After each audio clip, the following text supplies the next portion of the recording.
Hello hi friends, credit card వాడే ప్రతి ఒక్కరు కూడా నేను ఇప్పుడు చెప్పే ఈ 3 విషయాలు కనుక మీరు పాటించకపోతే మీ పని గోవింద మిమ్మల్ని ఎవరూ బాగు చేయలేరు అనమాట. చాలా చిన్న వీడియో, ఇన్ఫర్మేటివ్గా ఉంటుంది. ఎక్కడ స్కిప్ చేయకుండా ఎండ్ వరకు చూసారంటే మంచి నాలెడ్జ్ దొరుకుతుంది. సో దాపేసి టాపిక్లకి అయితే వెళ్ళిపోదాం. ఫ్రెండ్స్ చూడండి, క్రెడిట్ కార్డు వాడే వాళ్ళు ప్రతి ఒక్కరూ తెలుసుకోవాల్సినటువంటి మొట్టమొదటి విషయం ఏంటంటే దయచేసి అర్థం చేసుకోండి. ప్రతి బిల్లులో కూడా మీకు బిల్లు జనరేట్ అయ్యేటప్పుడు total amount due, minimum amount due అని 2 రాక్షసులు ఉంటాయన్నమాట. జాగ్రత్తగా చూసే చాలా స్మూత్గా కనిపిస్తాయి, చాలా డేంజరస్ వర్డ్స్ అనమాట. సో టోటల్ అమౌంట్ డ్యూ అంటే మీరు వాడేటువంటి మొత్తము, అండ్ మినిమం అమౌంట్ డ్యూ అంటే టోటల్ అమౌంట్ డ్యూలో నుంచి ఒక 5% దాకా మినిమం అమౌంట్ ఇస్తారు. మినిమం అమౌంట్ తక్కువ కనిపిస్తుంది కదా అని చెప్పేసి మినిమం అమౌంట్ పే చేశారనుకోండి, అంతే సంగతి మీకు. ఓకేనా?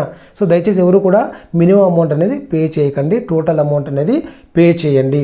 ఇన్ కేసు మీరు టోటల్ అమౌంట్ పే చేయలేకపోతే మీకు ఆల్టర్నేటివ్ ఆప్షన్స్ అనేది చాలా ఉన్నాయి, బట్ నెగ్లెక్ట్ మాత్రం చేయకండి. ఇది నెంబర్ 1. మరి నెంబర్ 2 ఏంటి అంటే, నెంబర్ 2 అనేది ఇది కూడా మోస్ట్ రిస్కీ పాయింట్ అనమాట. చాలామంది క్రెడిట్ కార్డు చేతిలో దొరికిన వెంటనే ఏటీఎంకు పరిగెత్తేసి మనీ అనేది విత్డ్రా చేస్తుంటారు.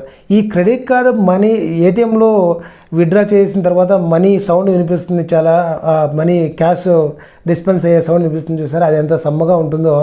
మళ్ళీ రీపేమెంట్ చేసేటప్పుడు అంత ఏమంటారు, కఠినంగా ఉంటుంది. దయచేసి ఈ పని కూడా ఎవరు చేయకండి. ఎందుకంటే క్రెడిట్ కార్డ్ నుంచి మనీ విత్డ్రా చేశారంటే మాత్రము మీకు ఇంట్రెస్ట్ అనేది మోగిపోతుంది. అది మీకు 40 to 45% పర్ యానం.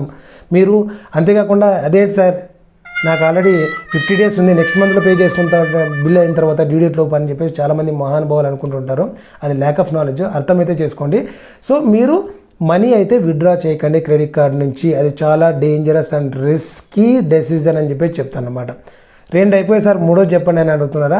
3వది ఏంటంటే, మనకున్నటువంటి క్రెడిట్ లిమిట్ ఏదైతే ఉందో ఆ క్రెడిట్ లిమిట్లో నుంచి మీరు వాడేటువంటి అమౌంట్ 30% అని బిలో ఉండేటట్టు చూసుకున్నారంటే కనుక మీ క్రెడిట్ స్కోర్ అనగా సిబిల్ స్కోర్ అనేది డ్రాస్టికల్గా ఇంక్రీజ్ అయ్యేటువంటి అవకాశం ఉందన్నమాట. సో చాలామంది 1 lakh లిమిట్ ఉంటే ప్రతి మంత్ 90,000 95,000 ఈ థర్డ్ పార్టీ యాప్స్ ద్వారా క్రెడిట్ కార్డ్ టు ట్రాన్స్ఫర్ చాలామంది సెర్చ్ చేస్తుంటారు యూట్యూబ్లో కానీ గూగుల్లో కానీ, how to transfer money from credit card to account without any charges, with 0 fee. So ఇది కూడా ఒక డేంజరస్ పాయింట్ అనేది చెప్పాలి.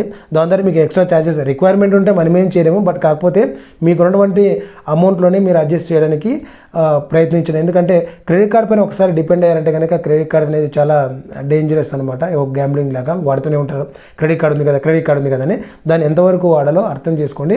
30% అని బిలో ఉండే విధంగా చూసుకుంటే కనుక మీకు క్రెడిట్ యూటిలైజేషన్ రేషియో బాగా ఉంటుంది. దాంతోపాటు మీకు ఫ్యూచర్లో మంచి లోన్స్ వచ్చేటువంటి అవకాశం ఉందన్నమాట.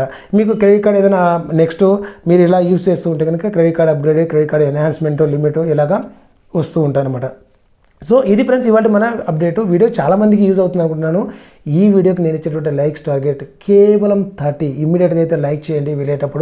వీలైతే మీ ఫ్రెండ్స్ అండ్ ఫ్యామిలీ మెంబర్స్కి షేర్ చేయండి. షేర్ చేస్తే పోయేదేంటి లేదండి, మా అంటే ఇంకో 10 మందికి మీరు హెల్ప్ చేసిన వాళ్ళు అవుతారు ఈ వీడియో.